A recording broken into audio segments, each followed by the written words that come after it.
Sveiki, aš esu Marius Gorodeckis, esu Promo Cash & Carry šefas ir šiandien parodysiu, kaip tinkamai pasiruošti plieninę keptuvę darbui. Pirmiausia, reikia išsipakuoti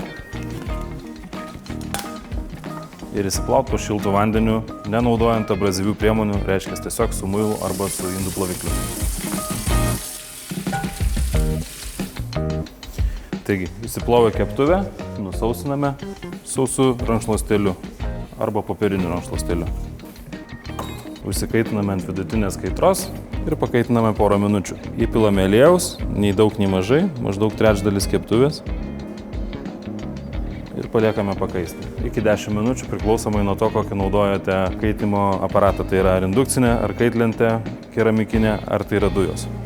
Mūsų keptuvė jau užkaito, aliejus pradėjo rūgti, reiškia, nutraukiam nuo kaitros ir paliekam atvėsti su aliejumi.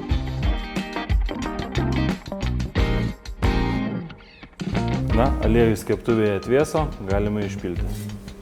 Rekomenduoju vis tiek pilti metalinį indelį kažkokį, kad plastika dažniausiai būna įpilama, jeigu aliejus dar šiek tiek šiltas, išsilydo. Popierinių rankšluostėlių lengvai nusausinti. Ne visiškai išsausinti, bet tik nusausinti. Ir užkaičiame. Pakaitiname apie 2 minutės, kad aliejus nusigarintų. Štai taip atrodo mūsų jau užkaitinta keptuvė ir paruošta darbui.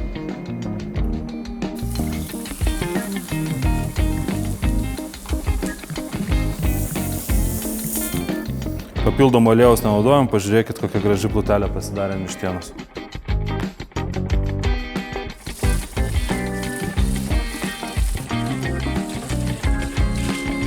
Mūsų keptuvė atvėso, išplovėm naudodami indų ploviklį ir kempinėlę.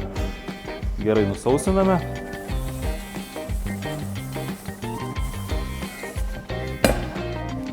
Užpilame aliejaus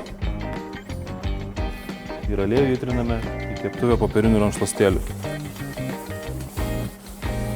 Taip keptuvę paruošiame kitam naudojimui ir kitam kartui nereikės pilti aliejus prieš kepimą. Laikykite paruoštą keptuvę sausioje ir vėsioje vietoje. Keptuvės impregnavimo procesą rekomenduoju atlikti 1-2 kartus per metus, kad apsaugotumėm keptuvės dangą ir kad keptuvė nerūdytų.